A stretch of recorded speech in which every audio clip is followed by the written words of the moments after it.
So, more tips for sticking to any type of healthy lifestyle change, especially one regarding food. I don't really know how many tips I gave you last time, but we're going to call this tip number 1 zillion. Be prepared. You really have to plan and allot yourself enough time to always be prepared. And for me, that means most of the time bringing more food than I need, which is fine. The only thing, like, you know, for maybe somebody that's following a plant-based diet, or somebody that's very new to a vegan diet, you know, just coming off a standard American diet, somebody that will get hungry and fall off the wagon. For me, that's not really an issue, even if I'm not prepared. I'm not sure if you've ever been in Florida, but there are Publix grocery stores like every 20 feet. So it's not like, you know, when I'm not prepared, I'm like, fuck, I gotta get French fries, you know. There's always somewhere that has the food I would have brought with me anyway if I were better prepared. But that's not to say that I'm always in the mood for the same things. For example, Publix doesn't have a whole lot of organic fruit.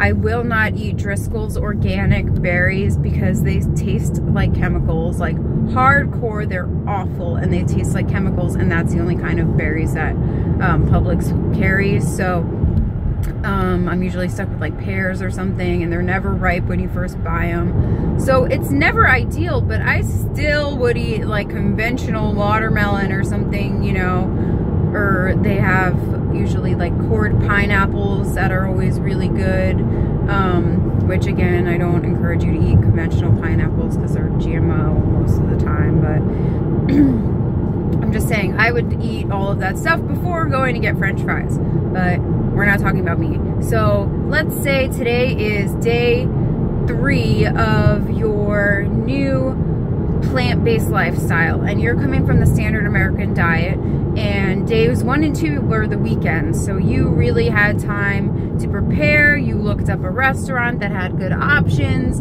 and you also made, you know, a smoothie for breakfast and a salad for lunch, and then you went out to a restaurant and had some really awesome 3-bean chili and a side of your mom's best plant-based side dish, whatever.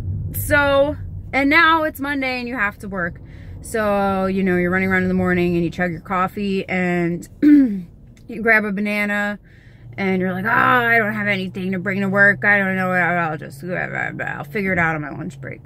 And then your lunch break rolls around and you're so freaking hungry because all you ate is a banana, and you're used to by this time eating like a sausage, egg, and cheese McMuffin and like one of those loaded with chemical powdered, what are those things called? Cappuccino? Yeah, like gas station cappuccino. I always put my shoes on while I'm driving, so I'm just gonna do that now.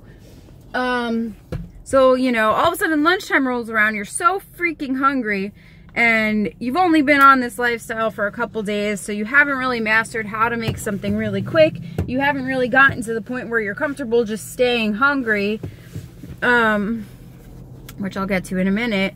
So you freaking go get French fries, or even worse, you go get your normal sausage McMuffin, and, you know, that's because you weren't prepared. Now, the alternative to that, because here's tip number 1, be prepared. Always have like endless freaking fruit with you. Keep bananas in your car, keep bananas at your desk, keep dates, keep anything wherever you may go. And then the other thing too is, if it's, say it's Sunday night, make a giant batch of some type of dressing you like. And keep in mind that if your dressing is a little bit higher fat, it's way better than what you used to eat, so it's not the end of the world. You know, it depends where you are in your journey and what's the most important to you. But if it's, you know, the debate is between a sausage McMuffin or a high-fat salad dressing, you know what I mean, make the obvious choice. But the other tip that I'm going to give you is that hunger is not an emergency. And what you think of as hunger is really usually just habit. There are not a lot of people in the great United States of America or any, you know, first world country that know what true hunger feels like. You know, it's one thing if you're a diabetic and you have blood pressure issues. I freaking chug my water and I keep hiccuping. Things like that. And, you know, it can be dangerous if you don't eat. But that's still not an excuse to eat garbage. That's why you have diabetes most likely. So, you know, you pick your battles. But hunger is not an emergency. And what you think of as hunger is usually just habit. Your brain is going, you normally eat this time of day. And when you don't eat, then your brain goes, why aren't you eating this time of day? When are we going to get food next? And it gets kind of crazy. And that is a built-in mechanism that is meant for survival. But the fact is that we're not these, you know, animal-brained, wild beings with no structure. So we kind of have to ignore our brain's survival instincts because our life is not in danger if we don't eat at 12:33 every fucking afternoon. So, you know, and the less times that you give in to something, the less that alarm goes off in your brain. I need to eat, I need to eat, I need to eat right fucking now. No, you don't. And you don't, just ignore it. It's really good for you. I don't really believe in breakfast, lunch, and dinner. Like, I will never sit and tell you every day for breakfast I have, because up until recently, I never even like ate breakfast. The first time I would eat in the day would usually be like 2 or 3 p.m. Sometimes like 5 or 6 p.m. You know, I always would try and wait to eat until I was really, really hungry. But lately, I've been finding that leads me to eating way too late at night. So I'm trying to move it down and stop eating earlier in the day. Whatever. Again, not relevant. What I'm trying to say is hunger is not an emergency. It's not an excuse to go to a fast food restaurant. It's not an excuse to eat something you wouldn't normally eat. You know, so often I have clients telling me, I just didn't have time, so I ate one of my daughter's snack bars. I'm like, if you had time to grab one of your daughter's snack bars, why didn't you just grab a piece of fucking fruit? You know, I didn't have time to make food for myself, so I just ate a bunch of the pizza that everybody else was eating. No, you're better off not eating. I'm sorry, but honestly, I know people think that not eating is like this horrible thing that happens, but truthfully, I'm not saying that not eating and fasting are the same thing, but not eating for any amount of time is way better than eating crap. In fact, most of us could probably benefit from going a little while without eating. It's actually really good for your body to have a break from digestion. You should not be eating from the time you wake up till the time you go to bed. You really shouldn't, because giving your body only, you know, 7 to 9 hours of rest from eating doesn't give your body a whole lot of time for anything else. And in the time that you're sleeping and your body's supposed to be at rest, it's going to be trying to work to, you know, keep digesting the food you just finished eating and do all the other stuff it didn't have time to do because you're always fucking eating. So, hunger is not an emergency, and it is not an excuse for any of the things that most people use it for an excuse for. So I really encourage you, if you're in a situation where you think you're hungry and you have no healthy options available to you, if you are not able to get somewhere that you can find a healthy option, then just don't eat. And every time you do that, it will become way, way, way easier. I cannot tell you how many times last year when we were living in Orlando, we would be in Universal or Disney, and I would just get to a point where I was like so hungry, and you know, my options were like fermented 6-day-old melon tub or nothing. And a lot of times I ate the, you know, old ass melon tub of conventional fruit or whatever it was, you know, 6 pieces of lettuce that they call a side salad. But a lot of times I would just deal with it and stay hungry, and that's fine. Now, a thing that you might want to think about if you're somebody that is dealing with, why is it so cold in my car? With adrenal fatigue, you're gonna want to eat more frequently. The longer you go without eating, the more symptoms of adrenal fatigue you are going to have.